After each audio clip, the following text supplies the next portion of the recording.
Hello students, कैसे हैं आप लोग। उम्मीद करता हूँ मस्त होंगे, तंदुरुस्त होंगे, आपकी पढ़ाई भी एकदम मस्त चल रही होगी। जैसा कि आपको पता है धीरे धीरे बहुत सारे एग्जाम आने वाले हैं।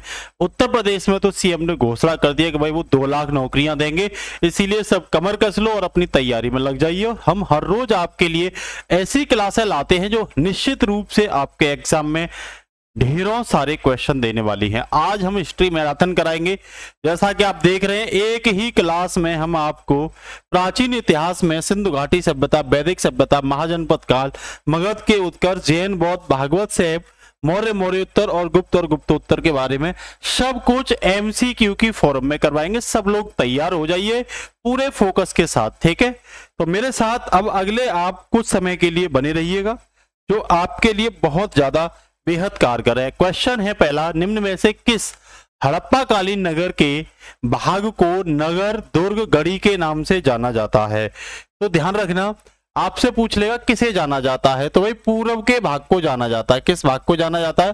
पूर्व के भाग को। देखो ये देख रहे हैं आप लोग, ये जो आप देख रहे हैं देखो सिंधु नदी वगैरह, ठीक है ना, सिंधु नदी, तामा। देखो यहाँ पे अगर मैं हड़प्पाई सभ्यता में इस क्षेत्र की बात करूं, ठीक है ना, ये पश्चिम के क्षेत्र की बात करूं तो यहाँ सिंधु नदी देखने को मिलती है। यहाँ तामा और टिन का प्रयोग मिलता है और तामा और टिन मिलकर के कांसे को भी बहुत बड़े पैमाने पर यहाँ यूज किया गया और इस सभ्यता को कांस्य युगीन सभ्यता भी कहते हैं। कौन सी? कांस्य युगीन सभ्यता भी कहते हैं, ठीक है। इसके साथ ही यहाँ पे हड़प्पाई पहला स्थल खोजा गया था। हड़प्पा देखो ये क्षेत्र था, ध्यान रखना। ये सुतकागडोर है, ये भाई साहब आलमगीरपुर है जहां इंडन नदी है, ये मांडा है और ये दैमाबाद है, ठीक है ना।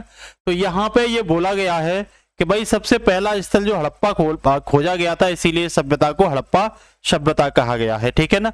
आ जाइए फटाफट से, ये आप देख रहे होंगे सबसे दक्षिण में आपसे पूछे दैमाबाद महाराष्ट्र में हड़प्पा सभ्यता का विस्तार पूछे, तो भैया क्या पूछे? हड़प्पा सभ्यता का विस्तार कहां कहां तक विस्तार है, उत्तर, दक्षिण और पूर्व पश्चिम में। तो आपका जवाब होना चाहिए कि भाई दक्षिण में दैमाबाद महाराष्ट्र जो गोदावरी नदी पर है, पूर्व में भैया आलमगीरपुर जिसे आज मेरठ कहते हैं उत्तर प्रदेश में, हिंडन नदी पर है, और चिनाब, देखो चिनाब नदी पर मांडा है जम्मू एंड कश्मीर में, सबसे उत्तरवा स्थान है हड़प्पा सभ्यता का। और भैया पश्चिम में पूछे तो सुतकागडोर है बलूचिस्तान में, ये कौन सी? दास्क नदी। कौन सी नदी? दास्क नदी के पास है। तो एक एक इंफॉर्मेशन आपको तैयार हो जानी चाहिए, आपके एग्जाम से बहुत इंपोर्टेंट रिएक्शन है। इसी में देखो एक क्वेश्चन और है, निम्नलिखित में से, तैयार हो जाइए सब लोग, निम्न में से हड़प्पा सभ्यता की कौन सी धातु वर्तमान राजस्थान और ओमान से प्राप्त हुई है? कौन धातु है जो वर्तमान के ओमान से क्या हुई है? प्राप्त हुई है। तो ध्यान रखना, सोना है हड़प्पा सभ्यता का जो प्राप्त हुआ है। क्या हुआ है? सोना। थोड़ा बहुत अगर मैं डिस्कशन करूं हड़प्पा सभ्यता के बारे में तो आप लोग ध्यान रखिए। देखो हड़प्पा की खोज किसने की थी? दयाराम साहनी ने की थी। कब की थी भैया? 1921 में की थी। पाकिस्तान में रावी नदी के तट पर है हड़प्पा, ठीक है ना। और ये हड़प्पा सभ्यता का खोजा गया पहला स्थल था, ठीक है ना, याद रखना, ठीक है ना। और देखो और ध्यान दो, मोहनजोदाड़ो जो है 1922 में खोजा गया था राखल दास आरडी बनर्जी के द्वारा, इन्हें आरडी बनर्जी भी कहते हैं, ध्यान रखना। और ये सिंधु नदी के तट पर पाकिस्तान में है। कहां है मोहनजोदाड़ो? उस समय का सबसे विकसित शहर था, ये दिमाग में डाल लो, सबसे विकसित शहर था, ठीक है। और भैया इनको जुड़वा राजधानी भी बोला जाता है। देखो पिगट महोदय ने इनको क्या बोला है? जुड़वा राजधानी, मोहनजोदाड़ो और हड़प्पा को, ये ध्यान रखना उस समय की, ठीक है। चलें भैया आगे चलते हैं। कह रहा निम्न में से कौन 1861 में भारतीय पुरातात्विक सर्वेक्षण आर्कियोलॉजिकल सर्वे ऑफ इंडिया के महानिदेशक बने और उन्हें प्राय भारतीय पुरातत्व के जनक के रूप में जाना जाता है? बहुत इंपोर्टेंट क्वेश्चन है और इंपोर्टेंट ही नहीं है भैया, ये आपके एग्जाम में कई बार पूछा गया है, इसीलिए आप लोग तैयार कर लेना अपने दिमाग में। अलेक्जेंडर कंगिनम है, कौन है भैया? अलेक्जेंडर कंगिनम, इस नाम को याद रख लेना, ठीक है। 1861 में पुरातात्विक विभाग के अध्यक्ष बनाए गए, ध्यान रखना। पुरातात्विक विभाग के अध्यक्ष आपसे पूछे 1920-21 में तो जॉन मार्शल को बनाया गया था। किसे? जॉन मार्शल को इनके बाद, ठीक है। आइए भैया, हड़प्पा लिपि के 10 बड़े आकार के चिन्हों वाला एक शिलालेख निम्न में से किस स्थान पर? 10 बड़े आकार वाला, ठीक है ना, निम्न में से किस स्थान पर पाया गया? तो ध्यान रखना धौलावीरा पाया गया। कहां पाया गया? धौलावीरा। धौलावीरा कहां भी है? गुजरात में है, ठीक है ना। और ध्यान दो आगे, देखो मोहनजोदाड़ो में राख का टीला मिला है, राख का टीला या प्रेतों का टीला भी मोहनजोदाड़ो में मिला है, ध्यान रखना, ठीक है। और धौलावीरा में सफेद कुआं भी मिला है, ये ध्यान रखना। और कालीबंगा की बात पूछे तो काले रंग की चूड़ियां कहां पे मिली हैं? कालीबंगा में मिली है काले रंग की चूड़ियां। ये छोटी छोटी इंफॉर्मेशन आप क्या रखोगे? याद रखोगे, ठीक है। आगे चलिए, सिंधु घाटी सभ्यता के निम्न में से किस स्थल पर महास्नानागार की खोज की गई थी? तो कौन से स्थल पर की गई थी? मोहनजोदाड़ो पर की गई थी। किस पर की गई थी भैया? मोहनजोदाड़ो पर। किस पर? मोहनजोदाड़ो। दूसरी बात अगर मैं आपसे करूं, लोथल गुजरात में पड़ता है और उस समय का सबसे प्रसिद्ध और प्राचीन बंदरगाह था जो भोगवा नदी पर था, ये याद रखना। कौन सी नदी पर था? भोगवा नदी पर था, ये इंफॉर्मेशन याद रख लेना, ठीक है ना। महानिस्रागार को ग्रेट बेअत भी बोलते हैं, ठीक है। वहीं मैं बात करूं आपसे मोहनजोदाड़ो की, 1922 में इसकी खोज राखलदास बनर्जी द्वारा पाकिस्तान में सिंधु नदी पर था। ये प्रेतों का टीला, विशाल स्नानागार, महास्नानागार भी यहाँ पे देखने को मिलता है भैया, ठीक है ना। अच्छा, ये मोहनजोदाड़ो में मिले महास्नानागार की परत चढ़ाकर जलरोधी बनाया गया था। किसकी परत चढ़ाकर? तो भैया प्राकृतिक चारकोल की। किसकी? प्राकृतिक चारकोल की परत चढ़ाई थी।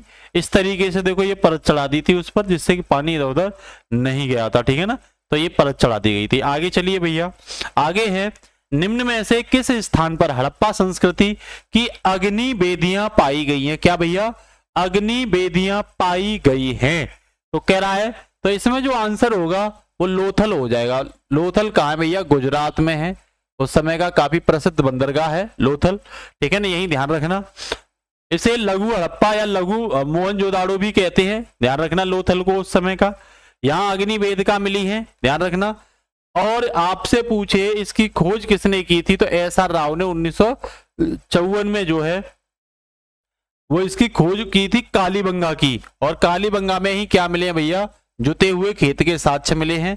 गोदीबाड़ा भी कालीबंगा में प्राप्त हुआ है। आपको ये बताना है भाई, आपके लिए क्वेश्चन है, कालीबंगा किस राज्य में पड़ता है, ठीक है भैया। आगे आ जाइए, हड़प्पा कालीन स्थल रंगपुर भारत के किस वर्तमान राज्य में है? तो कह देना भैया गुजरात में है। किस राज्य में है? गुजरात राज्य में है, ठीक है।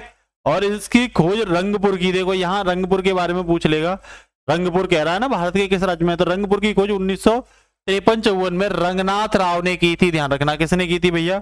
रंगनाथ राव ने की थी। सिंधु घाटी सभ्यता के घरों में कमरे आमतौर पर के पास बने होते, तो आंगन के पास बने होते थे। किसके पास भैया? आंगन के पास। कमरे कहां बने होते थे? तो भैया जवाब होना चाहिए आंगन के पास बने होते थे। देखो इस तरीके से ये क्या है? आंगन टाइप है। देखो ये आंगन था, ये वाला, ये आंगन, ठीक है। ये देख रहे हैं, ये आंगन था और इसके पास में ही क्या है भैया? ये सब कमरे बने हुए, कुएं वगैरह भी इसके पास बने होते थे और ये रास्ता बना होता था। इस तरीके से व्यवस्था थी। निम्न में से एक के विकल्प में कौन सा सिंधु घाटी सभ्यता का नगरपत्तनम बंदरगाह है? ध्यान रखना। तो पूछ लेगा, कह देना राखीगढ़ी है। क्या है? हरियाणा में पड़ता है राखीगढ़ी, तो ये उस समय का बंदरगाह है, ठीक है। लोथल स्थल पर हड़प्पा के अवशेषों की खोज निम्न में से किसने की थी? इंपोर्टेंट क्वेश्चन है। एस.आर. राव ने की थी। किसने की थी भैया? एस.आर. राव ने की थी, ठीक है। इसके साथ ही अगला है, धौलावीरा और लोथल की प्राचीन हड़प्पा बस्तियां वर्तमान भारतीय राज्य में, मतलब धौलावीरा और लोथल की जो बस्तियां हैं वो किस राज्य में? तो धौलावीरा गुजरात में पड़ता है, ध्यान रखना। बहुत सिंपल क्वेश्चन है, ठीक है ना, गुजरात में पड़ता है। राजस्थान में क्या है? कालीबंगा है। और हरियाणा में बनावली और राखीगढ़ी दो साइड है भैया हड़प्पा सभ्यता की, हरियाणा में, ठीक है। आगे आइए, हड़प्पा सभ्यता के अन्य शहरों के विपरीत धौलावीरा शहर को भागों में विभाजित किया गया था। प्रत्येक भाग, धौलावीरा शहर को ध्यान रखना 3 भागों में विभाजित किया था। कितने में? 3 भागों में। तो इसका आंसर क्या होगा? सी इसका क्या हो जाएगा? आंसर हो जाएगा। तो कुछ बेसिक सी बात इसके बारे में देखूं तो धौलावीरा गुजरात में है, कच्छ के रण के पास। इसकी खोज किसने की? तो 1968 में जेपी जोशी ने की थी। किसने की थी? जेपी जोशी ने की थी, ठीक है। और भैया यहाँ दुर्ग का टीला मिला है। राज परिवार में लोग रहते थे। मध्य नगर और को निचला नगर कहते थे, ठीक है ना। मध्य नगर जो था उसे निचला नगर कहते थे, ठीक है ना। बड़े बड़े व्यापारी उच्च नगर में जो किलेबंदी होती थी उसमें रहते थे, ठीक है ना। आइए, हड़प्पा स्थलों पर निम्न में से मिली वस्तुओं को इंजीनियर आज के पाकिस्तान के पंजाब में पहली रेलवे लाइन का निर्माण करने के लिए ले गए थे। तो भैया क्या ले गए थे? ईंटों को ले गए थे। क्या ले गए थे भाई? यहाँ की ईंटों को ले गए थे। ध्यान रखना इस तरह की बस्तियों के लिए, ठीक है ना। तो यहाँ जॉन ब्रेटन और विलियम जो ब्रेटन है ये इस चीज को लेके गए थे, ठीक है ना, ईंटों के ढेर लेके गए थे। निम्न में से कौन सा शहर हड़प्पा सभ्यता का शहर नहीं था? हड़प्पा सभ्यता में कौन नहीं था? तो ध्यान रखना, देखो सुतकाको भी है, धौलावीरा भी है, लोथल भी है, मेहरगढ़ नहीं था। इस नाम को याद रखना आप लोग, मेहरगढ़ नहीं था, ठीक है भैया। आगे चलिए, सिंधु घाटी सभ्यता की डांसिंग गर्ल मतलब नर्तकी की मूर्ति ढाली गई थी, किस में ढाली गई थी भैया? तो इसका आंसर याद रखना आप लोग, कांसे में, ठीक है ना। कांसे की मूर्ति मिली है, इसकी कांसे की मूर्ति मिली है, इस चीज को याद रखना आप लोग, ठीक है। मोहनजोदाड़ो में ये मूर्ति मिली है, इस चीज को आप लोग याद रखना। सिंधु घाटी 4 बड़ी प्राचीन शहरी सभ्यताओं का ग्रह थी, निम्न में से कौन सा उनमें से एक नहीं है? तो कौन नहीं है भैया? रूस तो दूर दूर तक नहीं है, इस चीज को ध्यान रख लेना। दक्षिण एशिया है, मेसोपोटामिया है और मिस्र भी है, जिसे इजिप्ट कहते हैं, ठीक है ना। चीनी सभ्यता की अगर बात करूं तो इसमें दक्षिण एशिया, मिस्र, मेसोपोटामिया और सिंधु घाटी सभ्यता भी मानी जाती है, ठीक है। आगे चलिए भैया, कह रहा है सिंधु घाटी सभ्यता के 2 प्राचीन नगर हड़प्पा और कौन सा खुदाई करने पर सामने आए? तो हड़प्पा और मोहनजोदाड़ो आए, सबको पता है। 1922 में राखलदास बनर्जी ने इसकी क्या की थी? खोज की थी। और हड़प्पा की 1921 में दयाराम साहनी ने क्या की थी भैया? खोज की थी, याद रखना इस चीज को, ठीक है। इसके साथ ही अगर मैं आगे बात करूं आपसे, कह रहा ऋग्वेद भजनों का संग्रह है।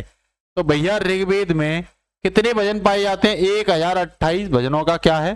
संग्रह है। इसमें बात करूं सबसे प्राचीन वेद है, आर्य संस्कृति का प्रतीक है। 10 मंडल पाए गए थे इसमें, 1028 सूक्ति और भजन पाए गए थे और 10,580 इसमें क्या थी? ऋग्वेद में रचनाएं थी। दिमाग में भर लो अपने में भैया, बिल्कुल दिमाग में भर लो। ये क्लास ऐसी मिल रही है कि भाई हिस्ट्री, प्राचीन इतिहास के क्वेश्चन यहाँ से सब बन जाएंगे, ठीक है। किसी भी एग्जाम में लगा देना। और यहाँ ऋग्वेद को पढ़ने वाले पुरोहित को क्या कहते थे भैया? होत्र कहते थे। क्या कहते थे? होत्र कहते थे। आप लोग इस चीज को दिमाग में भर लो। आगे चलिए, कह रहा है निम्नलिखित में से किसने बज्जी पर प्रस्तावित हमले के बारे में सलाह लेने के लिए बुद्ध से मुलाकात की? तो भैया किसने की थी? तो ये बस्कार ने की थी। किसने की थी? बस्कार ने की थी। इसके साथ ही आगे देखिए, कह रहा है निम्नलिखित में से कौन सा वेद पुराना है भाई? सबसे पुराना वेद कौन सा है? निम्न में से कौन सा वेद पुराना है? तो भैया ऋग्वेद पुराना है। कौन सा है? ऋग्वेद सबसे पुराना है, जो ऋग्वैदिक काल में लिखा गया था, ठीक है ना। 1500 से 1000 ईसा पूर्व में ये वेद सबसे पहले लिखा गया था, ठीक है ना। तो ऋग्वेद है, ठीक है। इसमें देखो दशहराज युद्ध के बारे में जानकारी, गायत्री मंत्र के बारे में, सोमरस के बारे में, ठीक है ना, जानकारी मिलती है, याद रखना। और ध्यान रखना, इनमें से अथर्ववेद को छोड़ करके सामवेद, ऋग्वेद और यजुर्वेद को वेद त्रयी कहते हैं। क्या कहते हैं भैया? वेद त्रयी, ठीक है, वेद त्रयी। याद रखना आप लोग। यहां पे देखो, जो सामवेद है इसमें संगीत के बारे में मिलता है, संगीत की पुस्तक के बारे में मिलता है। अथर्ववेद में ना जादू टोना भूत वशीकरण, ठीक है ना, इन सब के बारे में, ढोंग पाखंड के बारे में ज्यादा जानकारी मिलती है। इस चीज को आप याद रखना। यजुर्वेद में जो है ना चंपू शैली वगैरह, ठीक है ना, गद्य पद वगैरह, ये यजुर्वेद में आपको यज्ञ वगैरह के बारे में भी इसमें देखने को मिलता है। निम्नलिखित में से कौन सा बज्जी महाजनपद की राजधानी थी? तो याद रखना, वैशाली बज्जी महाजनपद की क्या थी? राजधानी थी। और भैया पाटलिपुत्र मगध की राजधानी रही है और अंग जो है वो चंपा की राजधानी रही है, ठीक है ना, याद रखना। आगे चले भैया, कह रहा वेद, चारों वेदों में से सबसे छोटा यह हिंदू परंपरा में एक दिव्य स्थिति रखता है और धुनों और मंत्रों का संग्रह करता है। तो सबको पता है धुन वगैरह, संगीत वगैरह, ये सामवेद में है, ये सबसे छोटा वेद है, ये दिमाग में भर लो, ठीक है ना। आगे आ जाइए भैया, निम्न में से किस नदी का नाम ऋग्वेद में केवल एक बार आया है? तो भैया गंगा नदी का नाम केवल एक बार आया है। किसका? गंगा नदी का। अन्य नदियों के नाम भी आप लोग देख सकते हो, चाहो तो अन्य नदियां भी आपके सामने हैं भाई। तो इनके नाम देखिए, सिंधु को सिंधु ही बोलते थे, सतलज को सतुद्रीप कहते थे, झेलम को बितस्ता कहते थे, चेनाब को अस्कनी, रावी को जो है वो पतत भी बोलते थे भैया। व्यास को विपाशा और गंडक को सदानीरा, सरस्वती को सरस्वती ही बोला गया है कब? ऋग्वेदिक काल में, ठीक है ना। आइए आगे। बुद्ध शाक्य गढ़ नामक एक छोटे गढ़ से संबंधित थे और एक थे, क्या थे? क्षत्रिय थे। ध्यान रखना, बुद्ध कौन थे भैया? क्षत्रिय थे। तो अस्तित्व को लेकर के ही इन्होंने लड़ाई लड़ी थी, शाक्य कबीला से थे ये, ठीक है ना। और इनका जन्म जो है कहां पे हुआ था? कपिलवस्तु के लुम्बिनी में हुआ था, ठीक है ना। गौतम बुद्ध जिनका नाम सिद्धार्थ था, जन्म कपिलवस्तु के लुम्बिनी में, पिता शाक्य कुल के क्षत्रिय थे। माता महामाया जो कालिय वंश की, कोलिय वंश की राजवंश की राजधानी थी, ठीक है ना। इनकी जन्म के 7वें दिन ही माता का क्या हो गया था? स्वर्गवास हो गया था। मौसी ने, गौतमी प्रजापति ने इनको पाला था और बाद में यही गौतमी प्रजापति बौद्ध संघ में क्या कर गई थी? प्रवेश कर गई थी और पहली महिला थी जो बौद्ध संघ में प्रवेश करी थी। इनकी पत्नी कौन थी भैया? यशोधरा थी, ठीक है। तो इस नाम को भी सॉरी भैया, इस नाम को भी याद रखना, ठीक है। कह रहा प्राचीन भारत में लोग इस बात पर विश्वास करते थे कि वह ब्राह्मणों के सहयोग से अनुष्ठान किया जाता है तो बलिदानी व्यक्ति का अगले जन्म में एक क्षत्रिय के रूप में पुनर्जन्म होता है, चाहे वो जन्म से क्षत्रिय हो या नहीं हो। तो ये बात भैया हिरण्य गर्भ में कही गई है, हिरण्य गर्भ में मानी जाती थी, ठीक है ना। इसके साथ आगे चलिए। निम्न में से कौन सा 16 महाजनों पदों में से एक नहीं है? तो अंग, कौशल और कुरु ये महाजन पद में आते हैं, लेकिन कामरूप जो है बेटा 16 महाजन पदों में शामिल नहीं होता। इसके बारे में जानकारी बौद्ध ग्रंथ के अंगुत्तर निकाय और जैन ग्रंथ के भगवती सूत्र में 16 महाजन पदों के बारे में क्या मिलती है? जानकारी मिलती है, ठीक है ना। इसके साथ ही आगे मैं बात करूं तो वेद ऋषि कपिल का संबंध भारतीय दर्शन के किस संप्रदाय से है? तो भैया इनका संबंध जो है शाक्य संप्रदाय से है, ध्यान रखना। और भी है, न्याय से गौतम महर्षि गौतम का है, वैशेषिक से कड़ाद का है, मैंने ये बता दी थी कपिल कड़ाद, ठीक है ना, ये नाम मैंने बताया महर्षि कड़ाद का।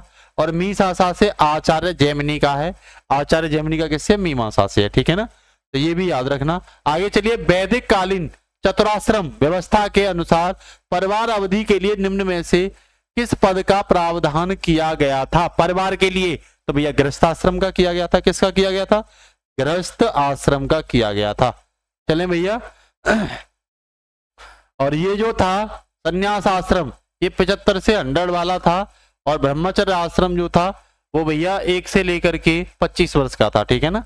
तो चले 50 से 75 तक वानप्रस्थ आश्रम था। तो ये सब लिख रहा है, 0 से 25 ब्रह्मचर्य, 25 से 50 गृहस्थ, 50 से 75 वानप्रस्थ और 75 से 100 संन्यास आश्रम था। तो ये 4 आश्रम व्यवस्थाएं भी आपको वेदों में, ऋग्वेद में देखने को मिलती हैं, ठीक है ना। चलिए भैया, ऋग्वेद कितनी पुस्तकों में विभाजित है? तो भैया ये 10 पुस्तकों में विभाजित है। कितनियों में? 10 पुस्तकों में, 10 मंडल में ये विभाजित है। निम्न में से कौन सा उपवेद ऋग्वेद से संबंधित नहीं है?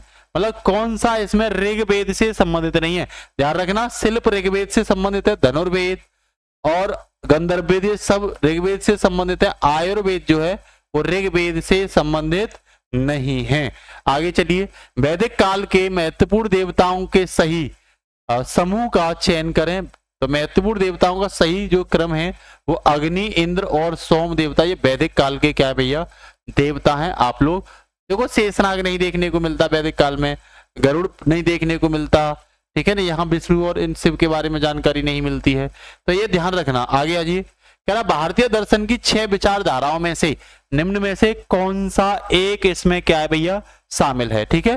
तो इसमें जो वेदांत है, ये वेदांत क्या है इसमें भाई? शामिल है भारतीय दर्शन में, ठीक है। आगे अगर मैं बात करूं तो राजगृह कई वर्षों तक मगध की राजधानी रहा, बाद में राजधानी को क्या किया गया? कहां ले जाया गया? में स्थानांतरित। तो ये पाटलिपुत्र में स्थानांतरित किया गया था। कहां पे?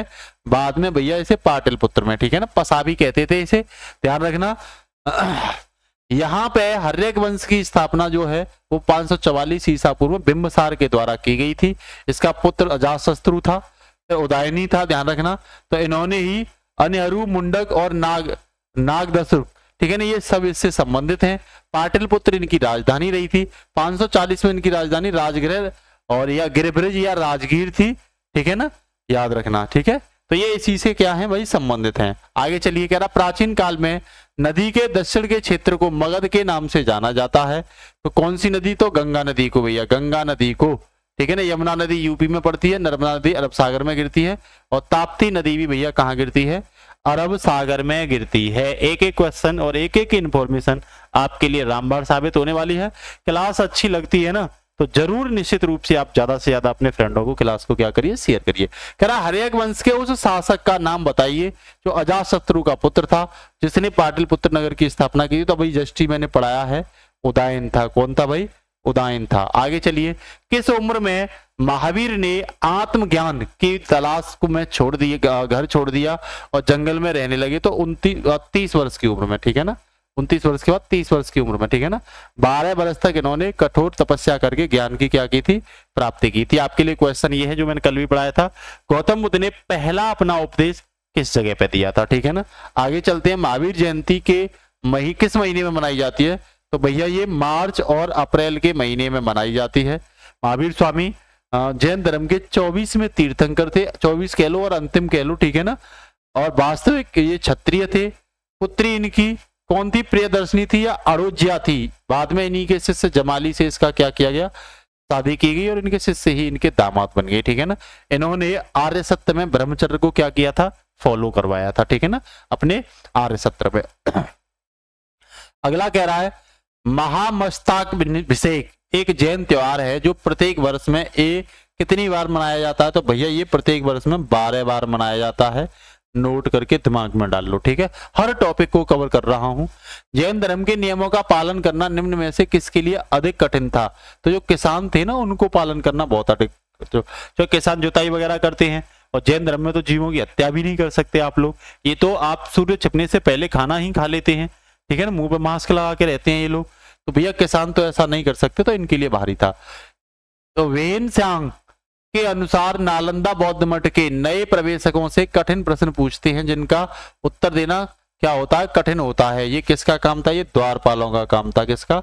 द्वारपालों का क्या था? काम था। ये बताया था वेन सांग ने। कह रहा है क्षत्रिक या गात्रक क्षत्रिय वंश के प्रमुख पुत्र थे। कौन थे भैया? तो ये वर्धमान महावीर स्वामी थे। याद रखना, पारसनाम जैन धर्म, पारसनाथ जो थे ना वो जैन धर्म के 23वें तीर्थंकर थे, ठीक है ना। और इनको निग्रंथ भी कहते थे। 4 आर्य सत्य दिए थे इन्होंने, सत्य, अहिंसा, अवस्थेय और अपरग्रह। महावीर स्वामी ने इसमें ब्रह्मचर्य को भी क्या कर दिया था? शामिल। इन्होंने अपने आर्य सत्य में 4 दिए थे, महावीर स्वामी के में 5 थे। इसमें किसको बढ़ा लिया था? ब्रह्मचर्य को इंक्लूड कर दिया था, ठीक है। इसके साथ ही आगे कह रहा है 5वीं से 4वीं शताब्दी ईसा पूर्व के आसपास बुद्ध के उपदेशों का संकलन निम्न में से कौन सा था? तो भैया त्रिपिटक था। कौन सा था? त्रिपिटक। इसमें अगर मैं आपसे बात करूं तो ठीक है ना, तो सूत्र पिटक, विनय पिटक और अभिधम्म पिटक तीनों को शामिल कर दिया था, ठीक है ना। पाली भाषा में क्या किया गया था? इसे फॉलो। भाषा भी याद रखना, आधिकारिक भाषा क्या थी? पाली थी इस समय की, ठीक है ना। आगे चलिए भैया, कह रहा है अपने महापरिनिर्वाण से पहले बुद्ध ने अंतिम उपदेश कहां दिया था? तो महापरिनिर्वाण से पहले कुशीनगर में, और कुशीनगर में ही इनको महापरिनिर्वाण की प्राप्ति हुई थी। और लुम्बिनी इनकी जन्मस्थली थी। सारनाथ में इन्होंने पहला उपदेश दिया था, ठीक है ना। अंतिम उपदेश कुशीनगर में दिया था। 483 ईस्वी में इनका क्या हुआ था भाई? महापरिनिर्वाण। और भी इनसे संबंधित बातें करें, 29 वर्ष के त्याग को इनको जिन्होंने घर त्यागा था उसे महाविनिष्क्रमण कहते हैं। पहले गुरु इनके अलार कलाम थे। दूसरे गुरु जो रुद्रम रामपुत्र थे। ज्ञान की प्राप्ति बोध गया में हुई थी। पहला उपदेश सारनाथ में दिया था और सबसे ज्यादा उपदेश इन्होंने श्रावस्ती, यूपी के श्रावस्ती में दिए थे, ठीक है। एक एक क्वेश्चन आपके लिए इंपोर्टेंट है।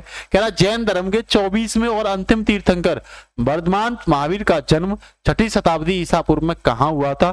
तो सबको पता है इनका जन्म बिहार में हुआ था। कहां हुआ था भाई? बिहार में हुआ था, याद रखना, ठीक है ना। तो ये कुछ बौद्ध संगीति हैं, ध्यान रखना। पहली बौद्ध संगीति जो है वो राजकुल कितनी हुई थी? 4। पहली राजगृह में 483 बीसी में सप्तकर्णी गुफा में हुई थी। राजा उस समय अजातशत्रु थे, ध्यान रखना। और अध्यक्ष यहाँ महाकश्यप बनाए गए थे। दूसरी 100 साल बाद 383 ईसा पूर्व में यहाँ राजा कौन थे? कालाशोक थे, ठीक है। और तीसरी भैया पाटलिपुत्र में 250 बीसी में हुई थी और राजा कौन थे? अशोक थे। चौथी प्रथम शताब्दी में कश्मीर के कुंडलवन में हुई थी और राजा कौन थे? कनिष्क थे। चाहो तो आप लिख सकते हो 78 ईस्वी में हुई थी। चौथी कब हुई थी? 78 ईस्वी में हुई थी, ठीक है। ये वही कनिष्क हैं जिन्होंने शुद्ध सोने के सिक्के, कुषाण वंश के शासक थे, शुद्ध सोने के सिक्के सबसे ज्यादा चलाए थे, ठीक है। आगे चलिए, एलिफेंटा गुफाओं में रॉक आर्ट का संग्रह है। संप्रदाय किससे जुड़ी हुई है? तो ध्यान रखना शिव संप्रदाय से जुड़ी हुई है एलिफेंटा की गुफाएं। आगे चलिए, भगवान महावीर की शिक्षाओं के संकलन को क्या कहा जाता है? भगवान महावीर की शिक्षा जो रखी गई थी उसे भैया अगम सूत्र कहा जाता है, याद रख लेना। अगम सूत्र, जैसे उसे अभिधम्म पिटक, विनय पिटक, सूत पिटक कहते हैं, ऐसे ही यहाँ इनको अगम सूत्र कहते हैं। जातक कथाएं निम्न में से किस संप्रदाय से संबंधित है? तो भैया जातक कथाएं पूर्व जन्म की कहानियां होती थी, बौद्ध धर्म से क्या है?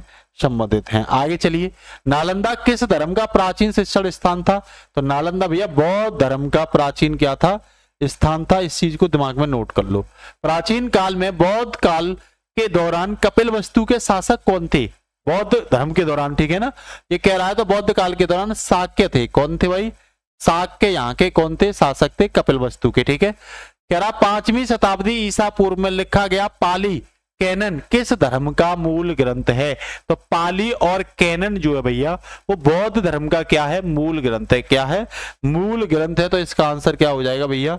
बौद्ध धर्म इसका आंसर हो जाएगा। नेक्स्ट कह रहा सम्राट अशोक का पुत्र कौन था? तो सम्राट अशोक का पुत्र था भैया, देखो बिंदुसार है, बिंबसार मत कर लेना, बिंदुसार है, ठीक है ना, याद रखना। चंद्रगुप्त मौर्य जो थे वो मौर्य वंश के संस्थापक थे, ठीक है ना। अजातशत्रु हर्यक वंश से संबंधित रखता है, बिंबसार भी हर्यक वंश से ही संबंधित रखता है। बिंबसार का पुत्र कौन था? अजातशत्रु था।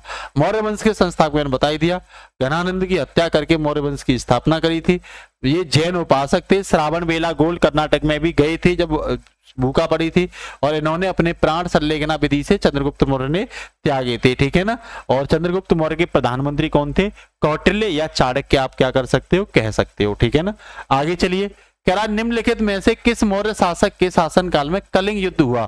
तो भैया कलिंग युद्ध अशोक के शासन में काल हुआ था। यहीं से बहुत बड़ा परिवर्तन इन्होंने अपने अंदर लेके आए थे, ठीक है ना। 261 ईसा पूर्व में हुआ था उड़ीसा के कलिंग में। 13वें शिलालेख में इसकी जानकारी है। और ये बौद्ध उपासक थे, और ये इसी के बाद इन्होंने अभिधम्म लिखा था। क्या लिखा था? धम्म की स्थापना की थी। किसकी? धम्म की स्थापना की थी। किसकी की थी? धम्म की स्थापना। आगे चलें तो कह रहा निम्न में से किस मौर्य राजा ने धम्म की अवधारणा को लोकप्रिय बनाया? तो भैया धम्म की अवधारणा को अशोक ने लोकप्रिय बनाया। किसने? अशोक ने, ठीक है ना, याद रखना इस चीज को। आगे चलिए, कह रहा मौर्य शासक अशोक की मृत्यु कब हुई थी? तो मृत्यु सबको पता है 232 ईसा पूर्व में इनकी क्या हुई थी? मृत्यु हुई थी। कब भैया? 232 ईसा पूर्व में। आगे अगर बात करें तो कह रहा निम्नलिखित में से किस राजवंश ने मौर्योत्तर काल में रेशम मार्ग का नियंत्रण किया था? तो भैया कुषाणों ने किया था। रेशम मार्ग का नियंत्रण किसने किया था? कुषाणों ने किया था, कुषाणों ने, ठीक है। और ये बेसिक सी जानकारी अगर मैं बात करूं तो चौथी बौद्ध संगीति कनिष्क के समय हुई थी, ठीक है ना। सबसे महान शासक माना जाता है कुषाण वंश का ये। पहली देखो पेशावर इसने राजधानी बनाई थी, ठीक है ना। पहली राजधानी अपनी भारत में इसकी राजधानी क्या थी? मथुरा थी। ध्यान रखना क्या थी? मथुरा थी इसकी राजधानी। कह रहा मेगस्थनीज के अनुसार पाटलिपुत्र में कुल कितने द्वार थे? तो भैया मेगस्थनीज के अनुसार पाटलिपुत्र में 64 द्वार थे। कितने? 64 द्वार थे। ये नोट करके लिख लो, ठीक है। आगे कह रहा है निम्न में से शुंग वंश की स्थापना किसने की? तो भैया पुष्यमित्र शुंग ने की थी। ये वही पुष्यमित्र शुंग है जिसने जो है सुदर्शन झील का जीर्णोद्धार कराया था, ठीक है। ये 1885 में अंतिम मौर्य शासक रहा है पुष्यमित्र शुंग। और बृहस्थ इसका सेनापति था, उसने हत्या करके भैया शुंग वंश की क्या कर दी? स्थापना कर दी, ठीक है ना। शुंग वंश की स्थापना कर दी इसी के सेनापति ने, ठीक है ना। आगे चलते हैं भैया। कह रहा है निम्नलिखित में से किस राजा के शासनकाल में सांची का महान स्तूप बनवाया गया? सबको पता है अशोक के शासनकाल में अशोक ने ही ढेर सारे स्तूप, शिलालेख, अभिलेख क्या किए थे? बनवाए थे, ठीक है ना। पिलर वगैरह, स्तंभ लेख वगैरह ये सब बनवाए थे। कह रहा है इलाहाबाद में अशोक स्तंभ पर किसकी प्रशस्ति की खुदाई की? तो भैया इलाहाबाद में समुद्रगुप्त मौर्य की। ध्यान रखना भारत का नेपोलियन भी इसे कहा जाता है, इसे भारत का नेपोलियन भी कहा जाता है। निम्न में से कौन सा मौर्य साम्राज्य का संस्थापक था? सबको पता है चंद्रगुप्त मौर्य मौर्य साम्राज्य का क्या था भैया? संस्थापक था, ठीक है ना। अशोक जो है वो चक्रवर्ती सम्राट था, महान शासक माना जाता है। और प्रथम शासक मौर्य वंश का चंद्रगुप्त मौर्य को माना जाता है, जो कौटिल्य के सहयोग से क्या हुए थे भैया? बने थे। आगे कह रहा है मौर्य साम्राज्य के किस सम्राट ने युद्ध जीतने के बाद विजय का त्याग कर दिया था? तो अशोक ने। कलिंग युद्ध जीतने के बाद जब उसे एहसास हुआ कि लोग मारने से कोई फायदा नहीं है, तब उन्होंने क्या कर दिया था भाई, विजय त्याग दी थी, ठीक है ना। और इसे दिग्विजय का युद्ध कहा गया और यहीं से इन्होंने धम्म की क्या की थी, स्थापना। धम्म मतलब सभी धर्मों की अच्छी अच्छी बातों को लेकर के समाज की भलाई करना, ये अशोक का एक उद्देश्य रह गया था, ठीक है। निम्न में से मौर्य सम्राट में से किसे प्रियदर्शी के नाम से जानते हैं, तो भैया अशोक को ही प्रियदर्शी के नाम से जानते हैं, देव प्रिय के नाम से जानते हैं, प्रियदर्शी के नाम से जानते हैं, देव नाम के नाम से भी इनको जाना जाता है। कह रहा मौर्योत्तर काल में वे पुरुष महिलाएं थे जिनके पास जमीनें नहीं थी, तो वो भैया कौन सी थी, दास कर्मकार थी, ठीक है ना। भूमिहीन दंपत्ति पति पत्नी को दास कर्मकार कहा जाता था, ठीक है। कह रहा निम्न में से कौन से अशोक के शासन काल में एक प्रांतीय राजधानी थी, तो भैया इसमें दोनों ही होंगे, ए और दो दोनों ही होंगे। तक्षशिला भी थी और उज्जैन भी अशोक के समय क्या रही है भैया, प्रांतीय राजधानी रही है। क्लियर हो गया। आगे चलते हैं भैया, अगला कह रहा है देखिए, मेगास्थनीज के अनुसार चंद्रगुप्त मौर्य के रक्षक शाही जुलूसों के दौरान सोने और चांदी से सजाए गए सवारी करते थे, तो भैया ये हाथियों पे, किस पे, हाथियों पे सवारी करते थे। और ये जानकर मेगास्थनीज की किताब है इंडिका, जिसमें मौर्य काल के बारे में जानकारी मिलती है। और मेगास्थनीज ने ये कहा भी था कि भाई भारत में अगर कहीं जगह है रहने लायक तो मगध प्रांत है जहां मौर्य शासन चलता है, ठीक है। आगे चलिए भैया, आगे कह रहा है क्योंकि मौर्य साम्राज्य इतना बड़ा था इसीलिए अलग अलग हिस्सों पर अलग अलग शासन किया जाता था कि आसपास के इलाकों सम्राट का सीधा नियंत्रण था। तो लुम्बिनी के जो आसपास के इलाके थे जहां गौतम बुद्ध का जन्म हुआ था, उस पर राजा का सीधा क्या था भाई, साम्राज्य था। और मगध की राजधानी उस समय कौन थी, पाटलिपुत्र क्या थी भैया, राजधानी थी। आगे चलते हैं, निम्नलिखित यूनानी शासकों में से किसने मेगास्थनीज को चंद्रगुप्त मौर्य के दरबार में भेजा था, तो भैया सेल्यूकस निकेटर ने भेजा था राजदूत मेगास्थनीज बना करके। इसी की सेल्यूकस निकेटर की बेटी से ही चंद्रगुप्त मौर्य ने क्या करी थी, शादी करी थी हेलिना से, ठीक है ना। और सूखी अंजीर, राजदूत वगैरह ये कई चीजों की क्या की थी, मांग भी की थी, ठीक है ना, किससे, सेल्यूकस निकेटर से। अंतिम शुंग शासक की हत्या उसके मंत्री वासुदेव ने की थी, जिसने आगे चलकर किस वंश की स्थापना की, तो कड़व वंश की स्थापना की, ठीक है ना। तो किसने, वासुदेव ने कड़व वंश की स्थापना की थी। किसकी जगह की थी, तो याद रखना शुंग वंश की जगह की थी, ठीक है। आगे चलिए, कह रहा चाणक्य के शासन काल में प्रधान अमात्य थे, तो चंद्रगुप्त मौर्य जो थे वो प्रधान अमात्य थे चाणक्य के शासन काल में। कह रहा है इसी में थोड़ी सी बातें और देख लो, चंद्रगुप्त अर्थशास्त्र जो किताब है वो चंद्रगुप्त मौर्य की है, ठीक है ना। चंद्रगुप्त मौर्य को विष्णुगुप्त भी कहते हैं, ध्यान रखना। और इसमें राजनीति के इतिहास के बारे में बातें हैं। अर्थशास्त्र है तो ये मत समझ लेना कि भाई इकोनॉमी के बारे में क्या रहेगी, बात रहेगी, ऐसा बिल्कुल नहीं समझोगे, ठीक है भैया। आगे चलें, आगे कह रहा है भारत के प्राचीन इतिहास के संदर्भ में अशोक स्तंभ का संबंध निम्न में से किस स्थान से है, तो अशोक स्तंभ का संबंध भैया सांची से है, सांची का अशोक स्तंभ, ठीक है। आगे चलिए, सम्राट अशोक के बारे में निम्न में से कौन सा कथन असत्य है, अशोक का संबंध मौर्य वंश से था, बिल्कुल सही बात है ये तो। अशोक विश्व के इतिहास में एकमात्र ऐसा राजा है जिसने युद्ध जीतने के बाद विजय त्याग दी थी, बिल्कुल कलिंग युद्ध जीतने के बाद। अशोक ने जिस साम्राज्य पर शासन किया उसकी स्थापना उसके दादा ने की थी, बिल्कुल भैया दादा ने ही तो की थी। अगला कह रहा है चाणक्य नामक एक बुद्धिमान व्यक्ति जिसे कौटिल्य भी कहते थे अशोक का विरोध किया था, नहीं यार ऐसी कोई बात नहीं है, इसीलिए आंसर क्या हो जाएगा, ये असत्य आंसर है, ठीक है। ये क्या भैया, ये असत्य आंसर है।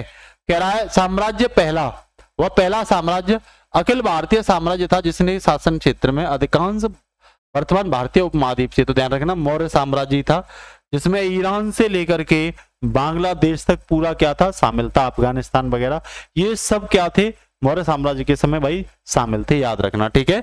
इसके बाद अगला क्वेश्चन है, निम्न में से कौन सा विकल्प मौर्य साम्राज्य के शासकों के सही कालक्रम में है, तो ध्यान रखना पहले चंद्रगुप्त मौर्य बने थे, फिर उनका बेटा बिंदुसार, फिर अशोक, फिर भैया बृहस्पति बने थे, ये क्रम बढ़िया है। चंद्रगुप्त मौर्य अशोक के कौन थे, दादाजी थे, ये याद रखना। कह रहा अंतिम मौर्य शासक की हत्या निम्न में से किसके द्वारा की गई थी, तो भैया उसी के सेनापति पुष्यमित्र शुंग के द्वारा की गई थी, और इसने सुदर्शन झील का क्या करवाया था। आपको ये बताना है सुदर्शन झील किस राज्य में पड़ती है, किस राज्य में सुदर्शन झील पड़ती है, ठीक है भैया। 185 BC में बृहस्पति की क्या की थी, हत्या की थी पुष्यमित्र शुंग के द्वारा। तो भैया ये क्लास आपको कैसी लगी, टॉप 75 क्वेश्चन हमने आपको लगा के दे दिए हैं, एनिशिएंट का मैक्सिमम पोजीशन, मैंने वो पोजीशन जहां से क्वेश्चन उठाए जाते हैं वो डिस्कशन कर दिया है। अगर क्लास इस तरह की अच्छी लगती है तो आप कमेंट में हमें बता भी दिया करिए, हम किस टॉपिक पर आपके लिए और अच्छी क्लासें लेके आए। एमसीक्यू बेस्ड क्लास कैसी लगी कमेंट में जरूर बताना, और अच्छी लगी तो अपने फ्रेंड को जरूर शेयर करना। Good night, take care, all the best बच्चों, भारत माता की जय।